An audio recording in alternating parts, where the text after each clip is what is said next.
The shares of TIC Limited are currently priced at 415 and call option exercisable in 3 months time has an exercise rate of 400, यानी 400 रुपये का जो है वो strike price है और 415 का भी स्पॉट प्राइस है। रिस्क फ्री इंटरेस्ट रेट कितना है 5% का और स्टैंडर्ड डेविएशन है वो 22% का है। तो यानी स्पॉट प्राइस कितना 415, टाइम कितना 3 मंथ का है, यहाँ पे लिखा हो ना 3 मंथ का स्ट्राइक प्राइस 400 रुपये का स्ट्राइक प्राइस है। रिस्क फ्री रेट 5% का देखो यहाँ पे दे रखा है और स्टैंडर्ड डेविएशन 22% का, इतना डाटा ठीक है।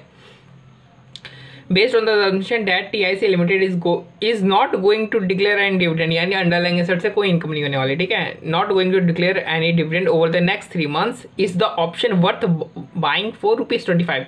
कह रहे कि 25 रुपये आपको ऑप्शन मिल रहा है, बताओ कि वर्थ बाइंग है कि नहीं है। तो हमें जो वैल्यू ऑफ कॉल ऑप्शन होगा हमें वो निकालना पड़ेगा, उसके बाद हमें इससे कंपेयर करना पड़ेगा, ठीक है। तो यहाँ पे देखो जब आप सेकेंड और थर्ड मेथड पे आओगे तो यहाँ पे ब्लैक स्कोल्स वैल्यूएशन मॉडल, मेरे को ब्लैक स्कोच बोलने में बड़ा दिक्कत होता है तो मैं ब्लैक स्कॉच बोल दूंगा, ठीक है। ब्लैक स्कॉच वैल्यूएशन मॉडल का जिक्र है, तो मतलब आपको जो क्वेश्चन है ब्लैक स्कॉच वैल्यूएशन मॉडल के थ्रू करना है, ठीक है। तो ब्लैक स्कॉच वैल्यूएशन मॉडल सबसे पहले हम क्या करते हैं, सबसे पहले हम D1 निकालते हैं। D1 का ये फॉर्मूला होता है, ठीक है। ये क्या है natural log spot divide by exercise, जो भी आएगा उसका नेचुरल लॉग अपने को निकालना है, फिर प्लस रिस्क फ्री रेट और प्लस स्टैंडर्ड डेविएशन का square divide by 2 into time, फिर divide by standard deviation into under root time. अब देखो जो रिस्क फ्री रेट है और जो स्टैंडर्ड डेविएशन जहाँ पे भी हम यूज़ करेंगे फॉर्मूले में, तो हमेशा जो रिस्क फ्री रेट है और जो स्टैंडर्ड डेविएशन हमेशा डेसिमल फॉर्म में करेंगे। देखो यहाँ पे परसेंटेज फॉर्म में दे रखा है ना रिस्क फ्री रेट और ये स्टैंडर्ड डेविएशन, तो अपने को इसको डेसिमल फॉर्म में कन्वर्ट करना, उसके बाद फॉर्मूले में पुट करना, ठीक है। तो देखो D1 equal to spot price कितनी है 415 और स्ट्राइक प्राइस कितनी है 400, तो 415 divide by 400 plus risk rate को 5% था, इसको हमने डेसिमल कन्वर्ट कर लिया 0.05 प्लस स्टैंडर्ड डेविएशन 22% था, इसको भी हमने डेसिमल कन्वर्ट कर लिया, इसको स्क्वायर कर दिया डिवाइड बाय 2 और टाइम कितना है 3 महीना, तो 3/12 फिर डिवाइड बाई 0.22 फिर 3/12 टाइम ये है ना 3/12 अंडर रूट कर दिया, इसको सॉल्व किया, ठीक है। पहले तो इसको सॉल्व किया तो ये वैल्यू आ गई, यानी नेचुरल लॉग हमें इसका चाहिए, इसका नेचुरल लॉग आप देखोगे तो ये दे रखा है, ये रहा, तो हमने इसकी जगह ये वैल्यू डाल दी, ठीक है। उसके बाद हमने सॉल्व कर लिया तो हमारा आंसर आ गया 0.50322727 D1 आ गया। देन हम D2 निकालते हैं।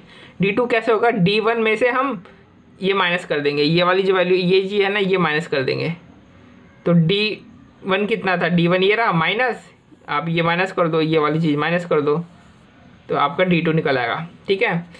फॉर्मूला आता है तो कोई दिक्कत नहीं होने वाली, फॉर्मूला के ऊपर ये सब सिर्फ फॉर्मूला में आपको फिगर्स डालनी है। तो अपने का अपना D1 आ गया, ये रहा अपना D2 ये रहा।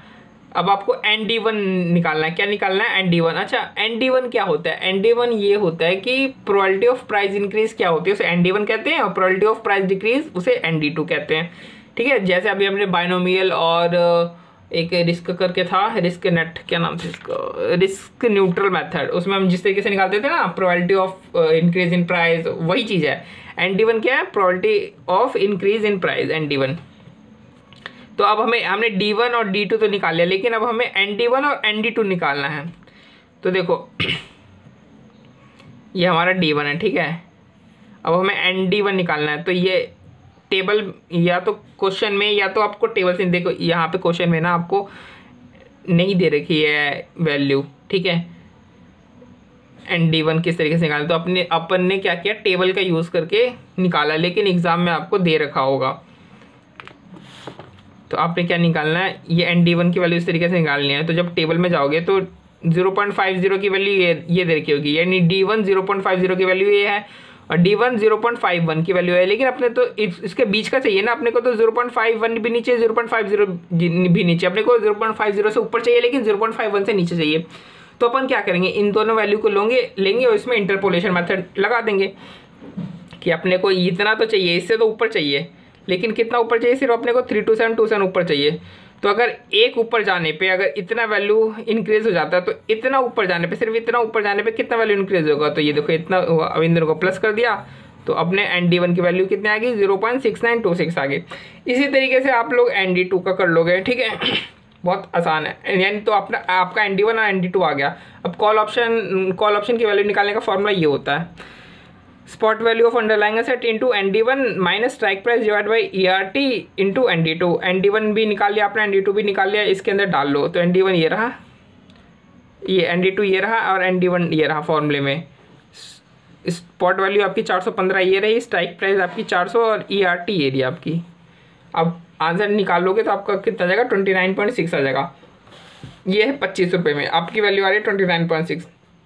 ये अंडर वैल्यूड है ना, मतलब सस्ते में मिल रहा है, आपको खरीद लेना चाहिए। तो यस, ये वर्थ बाइंग है। अब सेकंड पार्ट में कह रहा है कि सब कुछ सेम है, बस आपका जो यहाँ पे स्पॉट वैल्यू है ना, ये 415 की जगह 380 रख दो। क्या रख दो, इधर जो 415 है इसकी जगह आपने सिर्फ 380 रख देना है और दोबारा से वैल्यू निकालो। तो यार दोबारा से यही सब आपने स्टेप्स आपने रिपीट कर देना है। पहले आपने D1 निकालना है, फिर आपने D2 निकालना है, फिर आपने ND1 निकालना है, फिर ND2 निकालना है। फॉर्मूले में आपने रख देना, आपका ये वाला सेकंड पार्ट भी सोल्व होगा। बट सेकंड पार्ट में थोड़ी सी एक दिक्कत है। सेकंड पार्ट में दिक्कत ये है ना कि जब हम D1 D2 निकालोगे ना, तो ये आपका नेगेटिव में आएगा। D1 D2 क्या आएगा, नेगेटिव में आएगा। तो आपने ND1 और ND2 निकालोगे तो कैसे निकालोगे, तो देखो ND1 ND2 तो जिस तरीके से आप निकाल रहे थे ना फर्स्ट वाले में, आपने उसी तरीके से ND1 ND2 नॉर्मल नहीं निकालना है। माइनस को इग्नोर करके पूरा नॉर्मल निकाल देना है। उसके बाद जो भी आपकी वैल्यू आएगी, नॉर्मल वैल्यू आएगी ND1 ND2 को, उसको 1 में से माइनस कर देना है। तो जो भी वैल्यू आएगी वो आपकी नेगेटिव वाली आएगी। नेगेटिव माइनस D1 वाली वैल्यू हो जाएगी और नेगेटिव D2 वाली वैल्यू हो जाएगी। ये वैल्यू क्या है, ये वैल्यू आपके तो ND1 की है, और ये वैल्यू क्या है, ये वैल्यू आपकी ND2 की है। जब इसको आप -1 में से माइनस कर दोगे तो आपकी वैल्यू नेगेटिव वाली आ जाएगी, ठीक है। और बाकी क्वेश्चन बिल्कुल वही सेम है। फिर आते हैं हम थर्ड पे यहाँ पे अभी तक हमसे फर्स्ट और सेकंड में क्या पूछा था, कॉल ऑप्शन की वैल्यू पूछी थी। अब थर्ड वाले हमसे क्या पूछा है, पुट ऑप्शन की वैल्यू पूछी है। और प्राइस कितना, वही प्राइस आप जो आपने सेकंड वाले में कैलकुलेट किया था ना 380, वही 380 प्राइस है। बट इस बार आपको क्या करना है, पुट ऑप्शन करना है। यानी सारी चीज़ें सेम है। यहाँ पे स्पॉट प्राइस की जगह 380 और इसका पुट ऑप्शन का वैल्यू इस बार आपने निकालना है।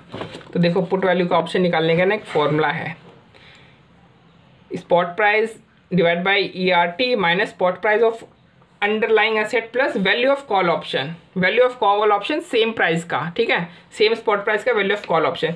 तो हमने सेकंड प्राइस में वैल्यू ऑफ कॉल ऑप्शन निकाला है, यह 380 रुपये का, ठीक है। तो हमने यहाँ पे डाल दिया, ये देखो ऊपर यहाँ पे ये निकाला है 10%, ये हमने डाल दिया। स्पॉट प्राइस कितने हैं, 300, इस बार 380 है स्पॉट प्राइस, है ना। और स्पॉट प्राइस 400 अंडरलाइंग एसेट की स्पॉट प्राइस है ना, ये क्या है 400 ERT ये रही आपकी, R वही है ना 5% का RF risk free interest rate. अच्छा, अब आप बोलोगे ये स्पॉट प्राइस है 400 कैसे आई और आप यहाँ पे अंडरलाइंग एसेट में 380 क्यों लिख रहे हो। ये देखो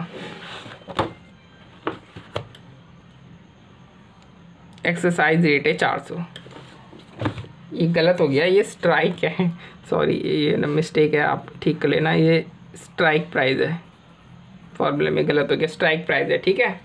फॉर्मूले में बस आपने ये फॉर्मूला याद रखना है, कॉल मतलब आपने फॉर्मूले में बस फिगर पुट करनी है। बहुत ही ब्लैक स्कोर्स वाले में ना बस आपको फॉर्मूला याद करने में दर्द हो सकता है, बाकी आंसर बड़ा मतलब सॉल्यूशन बड़ा सिंपल है।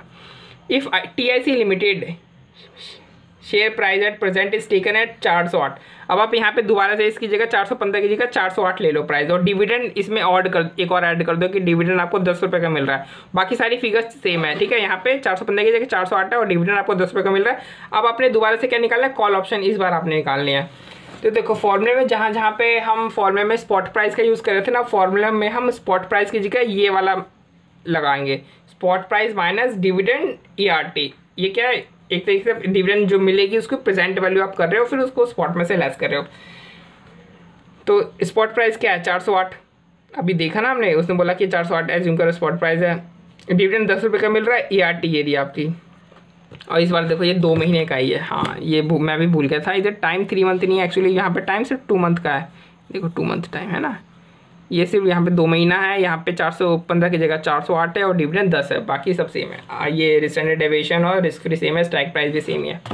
तो आपने क्या करना है, जब भी हमें अंडरलाइंग एसेट से जब भी हमें इनकम होती है तो अपन को क्या करना है, स्पॉट प्राइस में से उस इनकम का प्रेजेंट वैल्यू माइनस कर देना। तो स्पॉट प्राइस 408 है, डिविडेंड 10 रुपये का मिल रहा है, और डिविडेंड का अपने को प्रेजेंट वैल्यू निकालने के लिए ये वाला ई से इंटू कर दो ई माइनस आर टी, या फिर डिवाइड, इसको इस तरीके से डिवाइड ई आर टी, इस तरीके से कर सकते हो, dividend by E R T, अगर ई माइनस आर टी नहीं लिखना चाहते हो तो।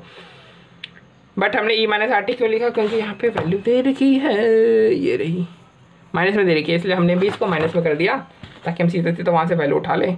और हमारी अब हम स्पॉट प्राइस की जगह 398.083 कर देंगे, यानी एक तरीके से यहाँ पे आप 398.03 कर दो 408 की जगह। डिविडेंड को कंसीडर करो, डिविडेंड हटाओ, अब दोबारा से इसको क्या करो, कॉल ऑप्शन की वैल्यू निकाल लो। तो हमने इधर कॉल ऑप्शन की वैल्यू, देखो मैं दिखाता हूँ, ये रहा, हमने निकाल लिया है और कॉल ऑप्शन का वैल्यू हमारा 18.98 आ रहा है। ठीक, सिंपल है ना।